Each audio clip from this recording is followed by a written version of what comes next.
Coming up next on Passion Struck. You know how there's like personalized medicine based on your genetics or personalized nutrition based on a test like your microbiome? Well, we created a model for personalized learning because everybody learns a little bit differently, right? They have a different style based on their brain animal, and that informs how they could read better, remember names, learn another language, focus when they need to, and so much more. It literally affects every area of your life.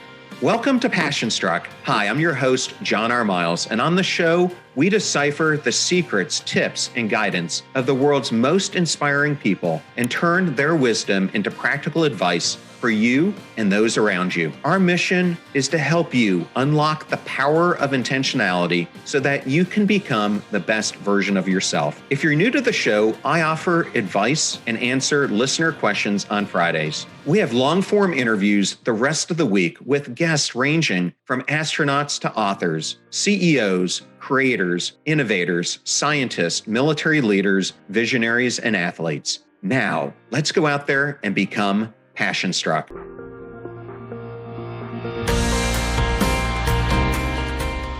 I am absolutely honored and ecstatic to have one of our most requested guests on the podcast, Jim Kwik. Welcome, Jim. John, thank you so much for having me. I've been looking forward to this. Thank everybody who's tuning in to this conversation. I can't wait to have this discussion because your book, which I'm holding up here, is one of my all-time favorite books I've ever read. And I know it's something that our audience has talked to me about repeatedly. I wanted to get us started in a unique way because our backgrounds actually intersect in a unique way. We both experienced childhood incidents that impacted our cognitive functions. My own encounter with a brain injury at the age of 5 led to learning disabilities and various other challenges, and you had a very similar trial to overcome. Could you walk us through how you navigated the aftermath of your brain injury and what drove you to dedicate your life to mastering and now teaching these intricacies of brain performance? Absolutely, John. I know a little bit about your history, and I love having these conversations because it brings awareness to our brains are very resilient, but it's also very fragile. And something like an incident, like a brain injury early on in childhood, I had processing issues, sensory issues.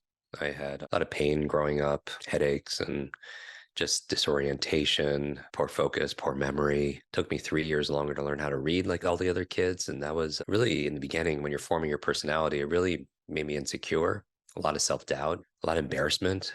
And when they pass around the book and you had to read it, and I just would get it and I look at the page and nothing. I would just pass the book on. And I think that's where a lot of fear of public speaking comes from, is those early impressions and experiences that we have where we're put on the spot and all attention is on you and we just don't perform very well. And you associate that to massive insecurities in other areas of your life. And that was me. I remember a defining day when I was 9 years old. I was being bullied and teased pretty harshly because I was slowing down the class. Teachers would have to repeat themselves over and over again for me to get the lesson. And that was embarrassing enough. But because I was being teased, a teacher came to my defense and she pointed to me in front of the whole class and said, "Leave that kid alone. That's the boy with the broken brain." And I didn't realize until that moment that I was broken, but that label became my limit. We talk about becoming limitless and redrawing the borders and boundaries of what's possible. But that's really the core of my work, is to help people liberate themselves mentally from these limitations that were imposed on us or self-imposed on us, especially in the area of learning when we're just developing and maybe we don't feel like we're that smart. And I just felt like I just didn't fit in. I remember one incident I don't talk about very often, but I would always spend time with, because I would want to escape, right? And so I would escape in comic books or Dungeons and Dragons, and I would bond with the kids that had good grades, frankly. I don't know if you call them the nerds or the geeks or the dorks, but I was a part of that. But I just didn't have the grades as everybody else, or wasn't as smart as everybody else, I thought. And one day a teacher came in and said, "Good news, everybody. You are an exceptional group of children. We're creating this special program that we're piloting called MASP, MASP." And they were like, "What does that stand for?" It stands for More Able Student Program. And I was me and this other kid who was a little bit awkward, also named Joey. we're the only ones not invited into this group because I thought I was could be part of that group because these were the people I was spending time with. And Joey and I created a group called LASP. It's Less Able Student Program. But that was like where my headspace was back then. And it wasn't just something that was short term. It was something I struggled with all through school, elementary school, middle school, junior high school. I was on the other side of the bell curve and it wasn't because of lack of effort. I worked very hard, but I just couldn't make it. And eventually I found a mentor around age 18, and I was exposed to books and understandings and some insights about the power of the human brain. I got very curious about just how my brain works so I could work my brain better. And it was a tough time in my life, but eventually I learned how to compensate and do better. And I really just went all in. I wanted to learn since I was a slow learner with a broken brain, I wanted to learn how to learn faster and fix my brain. And I started to find some answers. And I've been teaching it now for 32 years full time as a brain coach, helping people with distraction, with memory loss, forgetfulness, helping them make better decisions, solve problems, helping them be a faster reader, understand what they read. I think these are certain skills that aren't taught in school that really prepare us to not only survive in the 21st century, but really thrive, to be able to catch up, keep up, and get ahead. So through this, I really found more my calling and my mission and my purpose. I believe that what you're passionate about is what lights you up. And you can have a lot of those things that you're passionate about that make you come alive. And how you use one of those passions to light other people up is more of your purpose. And so learning in the brain, I'm really passionate about it. I live and breathe this. And teaching people how to learn and improving their brain is to light them up is my purpose. I know you talk a lot about passion. I'm just very excited to have this conversation because my message to everybody who's listening or watching is that regardless of our age or our background, career, education level, financial situation, gender history, IQ, we all could have more of a limitless mind, if you will, and do things that would absolutely astonish ourselves. Well, one of the things I love to do, Jim, is watch the way you do keynote speeches because you absolutely are up there not serving yourself, but you're serving the audience. And it really comes out in spades in the way that you deliver your talks. So that enthusiasm and passion are right there front and center. And I know exactly what you're talking about and the way you grew up because I suffered through the same things and would see my classmates just whether it was learning a language or math or reading, it would become my turn and I would mix words up. I would mispronounce things. My mind would just not move as fast as they did. And so it really caused me when I was younger to pull back a lot. And then I ended up working through it. And then after I graduated from the Naval Academy, I had a couple of combat related traumatic brain injuries that brought all the symptoms Mm. back. So I've had to retrain my mind multiple times now. Completely understand where you're coming from. Yeah, we're kindred spirits on that. But it's interesting how you've taken your struggles and you've made them your strengths. And I really do believe that anyone going through adversity right now, there's some things we can only learn in a storm. And some storms come to clear your path and give you clarity on certain things. As hard as it was for those 13 plus years that I struggled every single day with my self esteem and my capabilities and my confidence, I wouldn't trade it. We hear a lot about post traumatic stress. We don't hear a lot about post traumatic growth, which is this phenomenon where maybe some of your listeners could relate that they've been through something that they wouldn't wish upon anybody. And yet they wouldn't change what happened because going through this difficult situation or experience, they found something. They found a strength. Maybe they found a passion, a purpose. They found some traits or they got clarity about something. And there was this massive growth.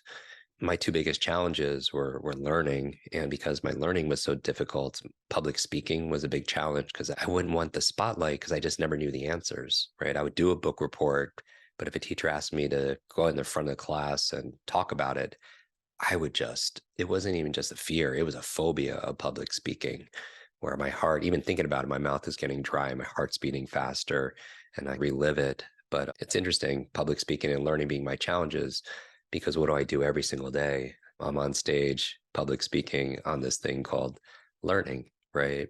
And I think adversity sometimes can be an advantage. I don't want to spoil it, but in the book, and this is just a teaser for the audience, Jim lays out a situation where he had a chance to make up a great grade, wrote this incredible research Yeah. paper, and then doesn't present it. But I Yeah. will let you read the book to understand that story in more detail. Well, speaking of setting the stage, I Hmm. think an incredible way to do it would be to unpack the foundational elements of the limitless model. And I'm going to Yeah. put this book back up here for those who are viewing this, because this is a picture of the limitless model that has three concentric circles, but it consists of mindset, motivation, methods, and momentum, one in this framework. And I was hoping you could walk us through them. Yes. So we could turn this into a little workshop for everybody. I believe when I teach, people need to understand what's relevant because sometimes in school, when we're learning all this information, we don't see how it's important to our lives and how it relates to some things like the sine, cosine, tangent, x. People, children are trying to think like, why do I need to learn this? And I think we always have to start with that reason to get better results. That things have to go from your head to your heart to your hands. And that's really the limitless model. I'll draw this out if you happen to be watching this on video. If not, I'll try to explain it so everyone can imagine it. I want everyone to think about, so limitless is not about being perfect. Limitless is about advancing and progressing beyond what you're currently demonstrating or what you believe is possible. So if you're not advancing or progressing, just think about where you're in a box. Like what area in your life do you feel stuck in a box? And you can even take a piece of paper and draw out a box, and I'll do the same, like a 3D, like a cube, if you will. So I just draw like a box on a little piece of paper here. But where do you feel like you're not growing? Where do you feel like you've stalled out? It could be in your income, maybe your personal growth, maybe it's an area of health, a relationship, your impact. Maybe there's a gap between where you are, where you want to be in your life or your learning. Maybe you feel like you're stuck in being a slow reader or a poor memory. Where do you feel like you're stuck? So in that box, it's three-dimensional, obviously. So the three forces you could imagine containing you in there. And these are the same three forces that will liberate you out of that box. And everybody wants to get a little bit unstuck. And as you mentioned, it's represented by these three circles. It's a Venn diagram, Mickey Mouse, two ears that overlap and a face. All right. So you could picture it that way. And so each of these circles represent the three dimensions that keep you stuck, but that will also get you to where you want to go. And I tend to alliterate a lot, so I'm going to make them all the letter M's. And so you see the M's there. You can imagine each one starts with an M, and you said what these are.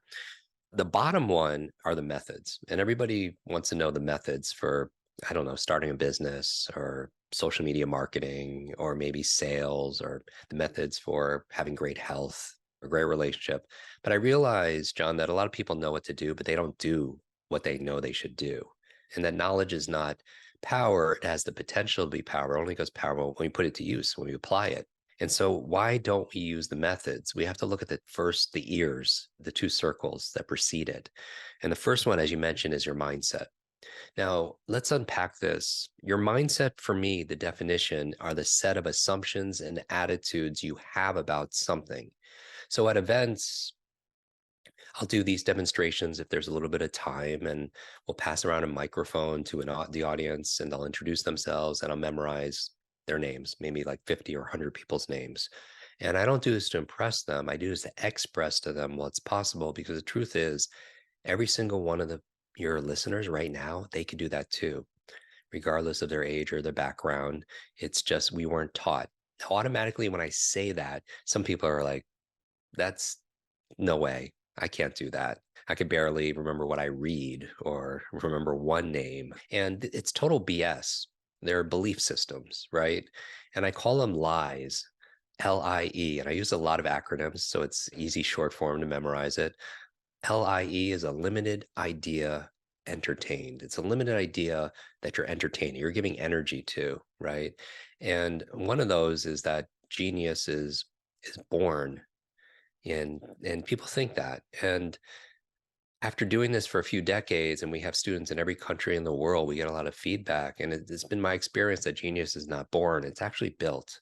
That there's no such thing as a good or bad brain. There's a trained brain and an untrained brain. And unfortunately, school didn't really teach you that. They teach you what to learn, math and history, science, maybe Spanish, but there are not a lot of classes on how to learn those subjects. And I realized that when you go to somebody and you say, hey, at work, focus, or you go to your kids and say, study or remember, that's like going to somebody saying, play the didgeridoo or play the ukulele, who's never taken classes on how to do those things.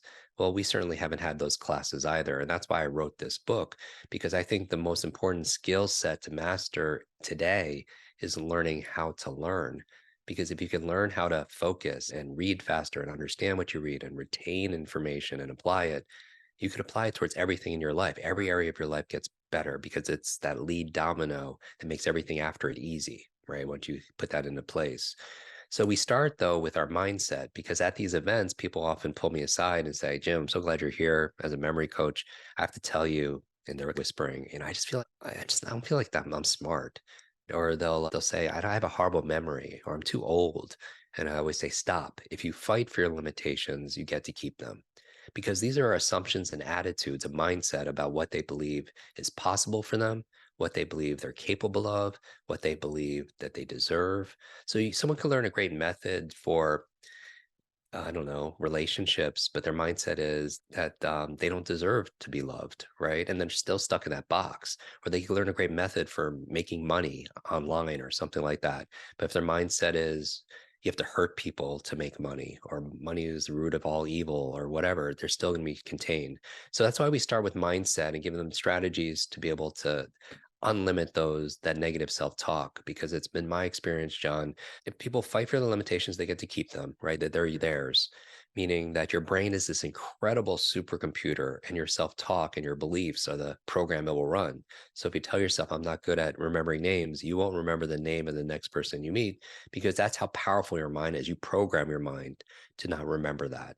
And so we start with mindset first. And in mindset, the idea here is all behavior is belief driven. If you want to do a method, a behavior, then you need to believe it's possible, right? If someone wants to create a new result in their life, they have to do a new behavior. If they want to do a new behavior, they need a belief that says that could work, and I could work it, and I deserve it. And so part of it is understanding that mindset. And I could come back to it in the conversation. The second M, which is the first one is mindset, the last one are the methods. I realized that could keep people in a box and keep them stuck is motivation. They lack motivation. They procrastinate. So they're stuck in that box because they're not motivated to get themselves out of that situation. And so for me, motivation is just three things. The formula for limitless motivation to get yourself to, I don't know, exercise is great for the brain. Reading is great for the brain, right? Is P times E times S3, three S's. So we could break this down. I want people to think about an area where they're procrastinating and not moving forward. They don't have drive or motivation to do it. Now, I realize that we don't have motivation, we do it. Just like we don't have a memory, we do it. We don't have focus. There's a process for focusing. We don't have people hope, and hope is not a great strategy, that they wake up and they have creativity so they can write or make videos or do something, podcast or something else. But creativity is not something you have, it's something you do.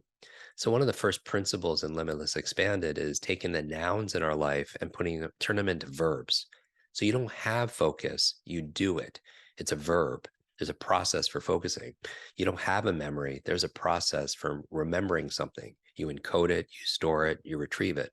So just like that, there's also a process for motivating yourself. And it's P times E times S3. So we could break it down. P stands for purpose. You need a reason, right, to get the result.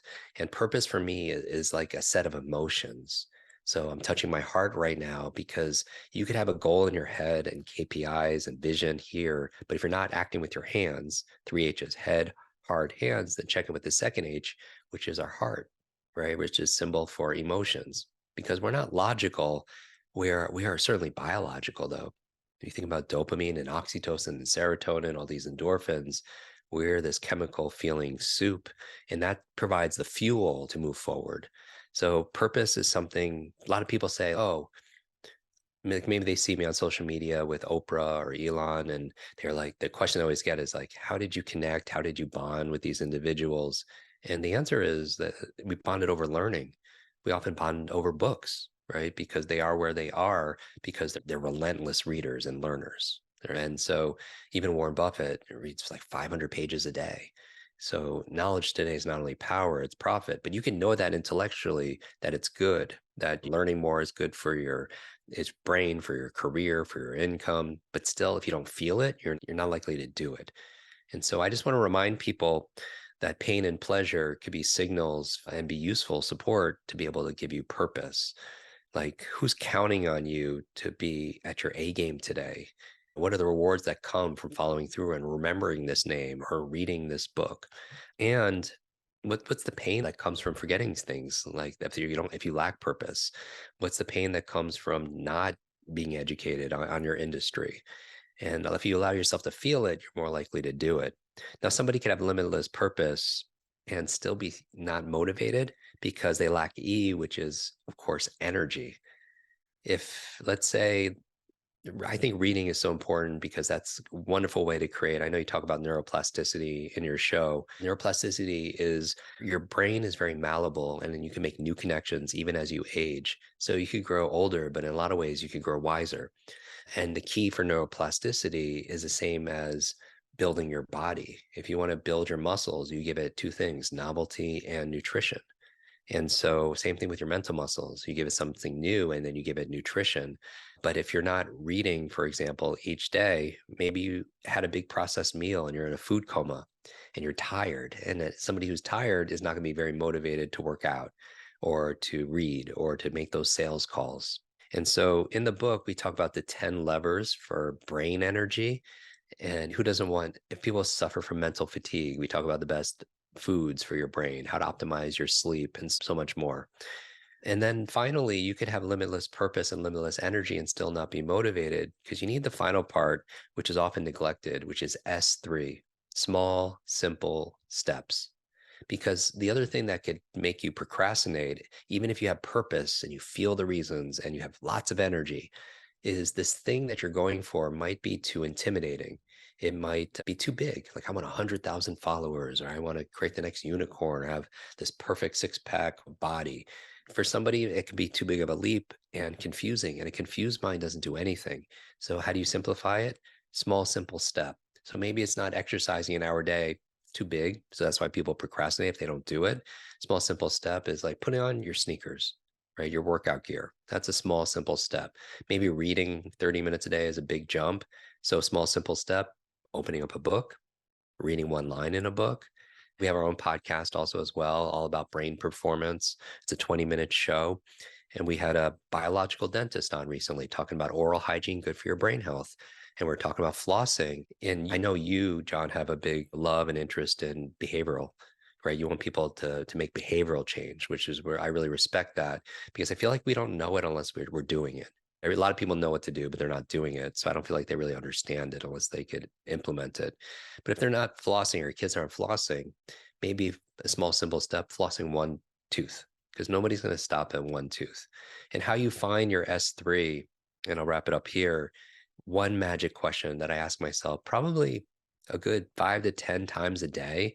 Whenever I feel stalled, I ask myself this question: what is the tiniest action I could take right now that will give me progress towards this goal where I can't fail? So that's a big question, but let's break it down. What is the tiniest action I could take now? Operative word now, not putting it off, that will give me progress towards this goal. So I'm getting some traction and direction towards this goal, not away from it, and where I can't fail. It's so small that I can't fail.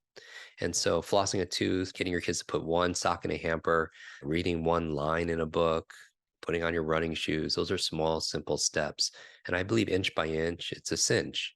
Yard by yard is just too hard. So you could think big, but you need to act small, right? Small little things add up to big things because little by little, a little becomes a whole lot because consistency compounds. And so this works for yourself, motivating yourself, but it also works for motivating people to do things, right? Maybe something's not buying a prospect. Do they have purpose in their heart, right? Because people buy emotionally and they justify logically. Or do they lack the energy? They're exhausted, or maybe they lack energy. Money could be a form of energy. Are you making it too hard for them? Maybe you need to make a simple opt-in on your funnel. So it's a small commitment, a small, simple step that can lead to bigger things down the road. But I put this limitless model here because the intersection points is what's interesting to me. There's four eyes. You'll notice that when you make these three circles intersect, it creates like four empty spaces where they converge. And where mindset and motivation cross over, you have the first eye, which is inspiration. What does it do? It changes your mindset and gives you a little bit of motivation, but you're not including the methods. So you're inspired, but you have no instruction. Where mindset and methods intersect is a second eye is ideation.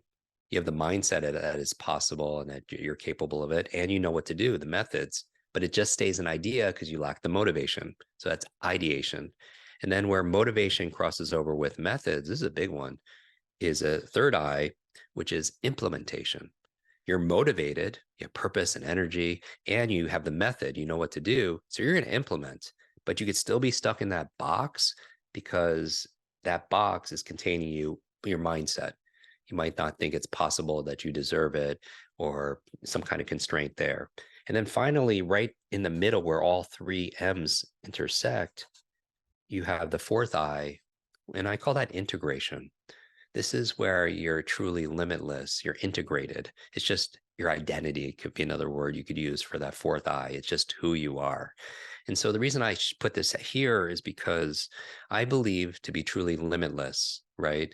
And to light up your passions and your purpose, that you control what you can control, right? You control the controllables. And the three things you could always control: your mindset, your motivation, and the methods you're using. So many people nowadays, out of fear of what's going on in their current situation, they downgrade their dreams to meet their current situation. When instead, you could flip it and say, what if I don't downgrade my goals and my dreams? What if I upgraded my mindset, my motivation, my methods? And when you do that, you create the fourth M, which is the focus of the new book, the expanded version of Limitless, which is momentum, right? If your mindset is like you release the brakes, you believe it's possible, that you're capable, that you deserve it, as opposed to the brakes would be, I can't do this, right? That's for somebody else to do. And you self-sabotage or you don't deserve it. So those are the brakes. The motivation is the gas, right? And giving you the fuel, the high fuel that's going to get you to your destination, your goals. And then the methods are how to drive. But some people are using old methods of social media marketing, or old methods for negotiation, or old methods for health and wellness, or old methods for reading. What I teach, like the last time people took a class called reading, they were 6 or 7, and people are still reading like they were last trained, which was how many decades ago. But the world has changed a lot, so much information, but how we read it and learn it's the same. So that growing gap creates that stress. So this conversation in this book really is about showing people tactically how to unlimit themselves in the area of their mindset, their motivation, and their methods so they could have greater velocity and momentum in the new year. Jim, thank you for that extensive overview. I think that really does a lot in helping the listener understand your whole model. And for those of you who haven't read Jim's book, let me just tell you how it's organized. He has an initial portion of the book where he sets up the need to have a limitless mind. And then in part two, he goes into explaining these three circles that he was just talking about. The first is the limitless mindset, or the what. The next portion of the book, part three, is limitless motivation, the why. And he just discussed chapter 7, 8, and 9, which are really your purpose and how do you guide someone to discover their true purpose, energy, and what are some practical tips for someone looking to boost their mental energy. And then chapter 9, which is small, simple steps, which he just went through in detail. And then the fourth portion of the book is limitless methods, which he was just discussing the how. And then he gets into the fifth portion of the book, which is the new expanded part, limitless momentum, the when. So that's how the book is organized. I have a model that's a little bit different than yours, Jim. In mine, I have mindset, behaviors, and deliberate action as the three circles with momentum going around it. And I think that your mindset drives your behavior, but nothing happens with your behavior unless you're taking actions to change your habits to form new behaviors, which then is intertwined with your motivation to take those steps. I wholeheartedly agree with that because, especially in the motivation section, not only do we have a chapter on purpose and energy and small, simple steps, there's a chapter in there on habit design, right? So people can make behavioral changes that are consistent.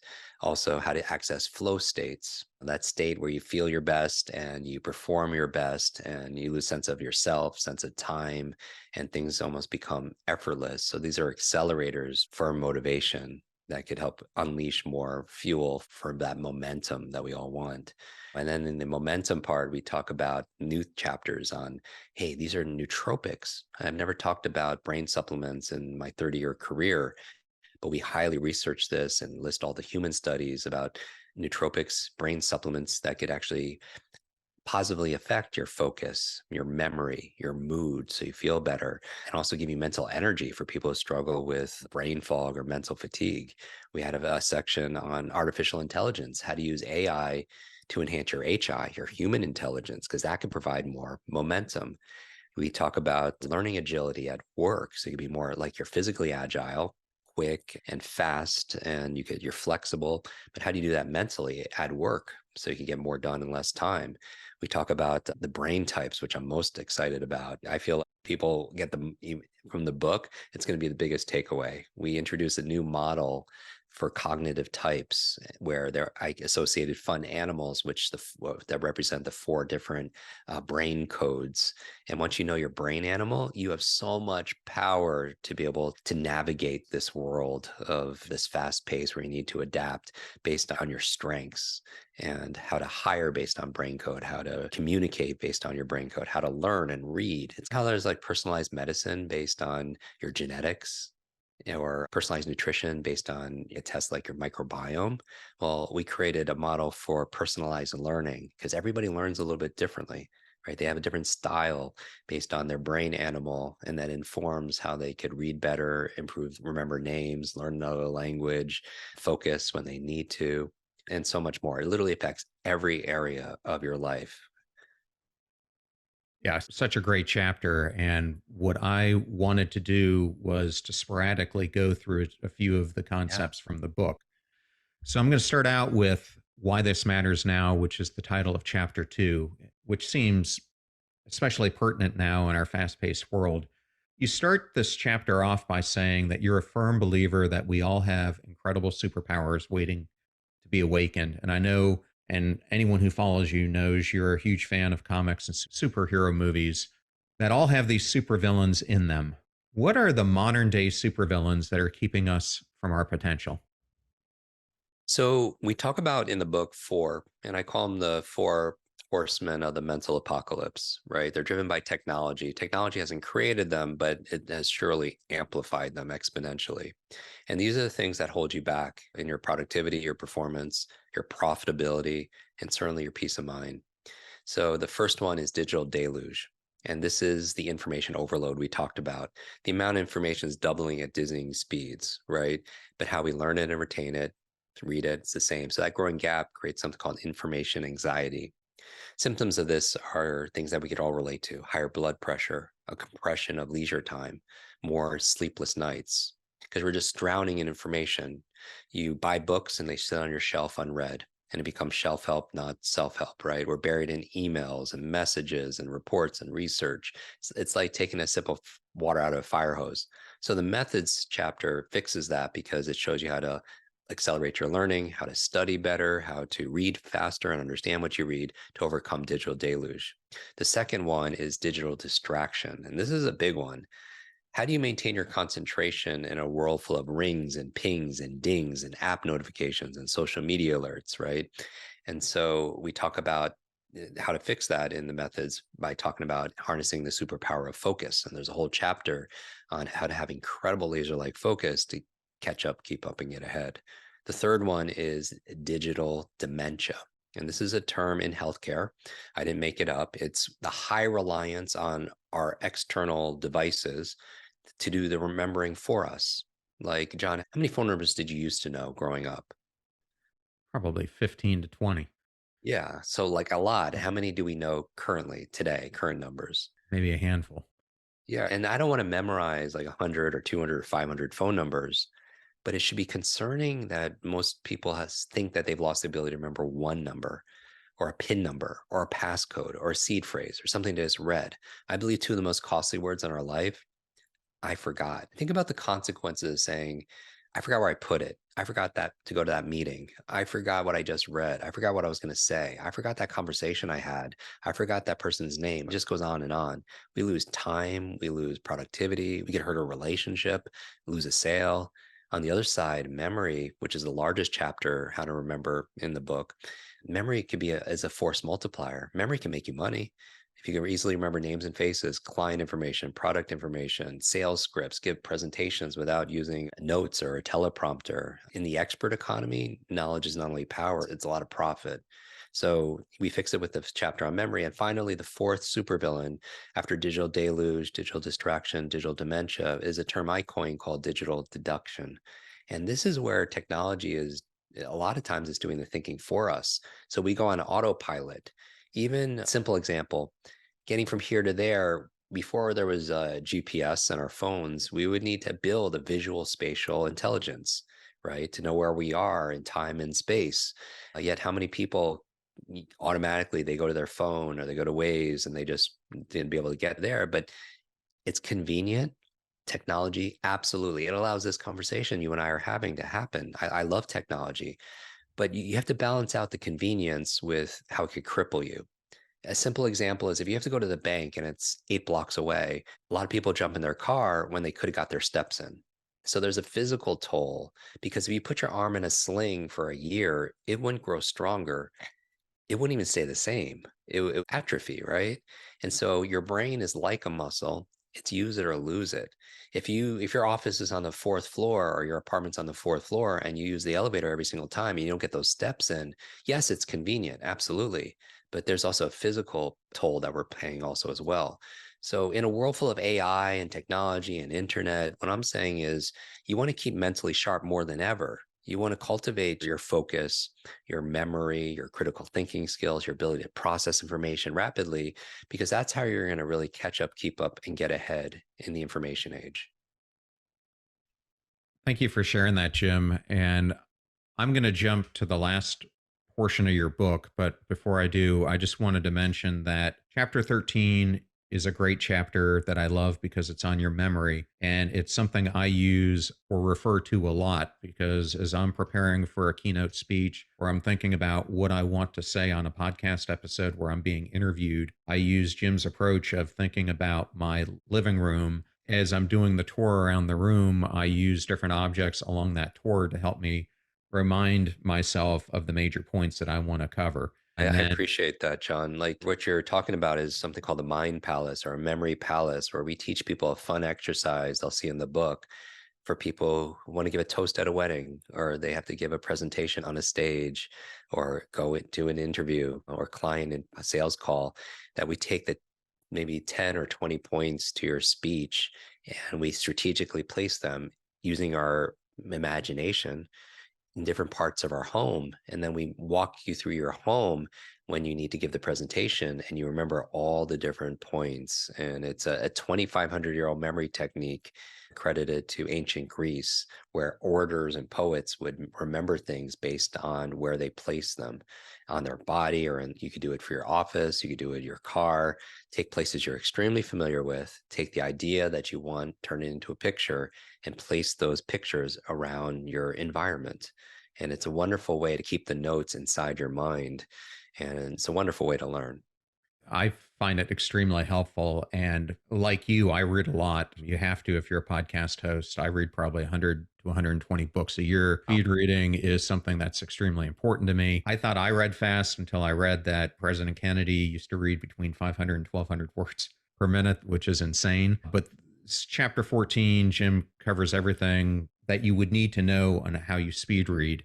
But then in part 5, he really goes into the new sections of the book. And one of the chapters I liked a lot was this chapter 16 on limitless at work, because so many people are disengaged right now. And I wanted to ask you, Jim, how can someone apply the limitless model in a professional setting to align their work ambitions with this new workplace environment that so many of us find ourselves in? The chapter on limitless at work is all about learning agility, be mentally flexible. So if you're working remote or you're working in an office or you're doing like a hybrid, how do you maintain your level of energy and focus in those environments? I'll give you one idea on this, right? The idea here is, let's to go back to the power of questions. And we talk about in the book as the dominant question. And the dominant question is, the idea here is you have 60,000 thoughts a day, and a lot of those thoughts come in the form of questions. And there's certain questions we ask more than any other question. And we all have it. It's a question we all ask. But the challenge is a lot of people are asking questions that are taking them out of their learning agility. It's making them more static. They're asking questions like, why does this always happen to me at work? Or why am I always treated this way? Or why can't I ever get anything done? And then all of a sudden you light up, you shine a spotlight on all the reasons, and they're not the most useful answers, right? As opposed to what's the best use of this moment right now? Like a good thing to become more learning agile is to be flexible with your thoughts and your questions. So there's a great book, Zero to One by Peter Thiel, who's a famed angel investor. And here's a question. What if you had to reach your 10-year goal and you only had 6 months to do it? So you can't possibly doing it by working harder at work, right? You have to be learning agile and think in a different way and be more creative. Another way is integrating this with the brain types that we talk about. Understanding your brain type at work will allow you to be more agile. So I don't know which one you identify with most. People could take this quiz. We put it, so this is a model I use with coaching clients one-on-one for years. And for the first time in this book, we release it to the public. And there's 4 animals. And you can find out yours at mybrainanimal.com. It's a 4-minute quiz. It's kind of like, what Game of Thrones character are you? And it'll give you personalized learning based on your animal, because it's not how smart you are at work, it's how are you smart at work. And so once you know your animal, remember CODE. The C are the cheetahs. And the defining trait for a cheetah at work is they act, right? They are full implementers. They thrive in fast-paced environments. They have very strong intuition. The O in code are your owls. And if you're an owl, your defining trait is logic. You love data, you love facts, you love figures and formulas. The D, now notice the cheetah and the owl will operate different at work, right? They'll buy different, they'll invest different. One will be just fast going on intuition. Other people want to do their research and have enough facts to back up their decisions. The D are dolphins, and these are your creative visionaries. These are people that could see a future that maybe other people can't yet see. They're great pattern recognizers and problem solvers. They're very passionate about what they do.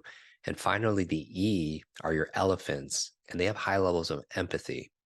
And it's interesting because these are your collaborators, these are your community builders, these are the loyal teammates, right? And so all 4 of these, what your brain type, your brain animal, if you will, it'll inform how you can be more agile at work. And here's an example.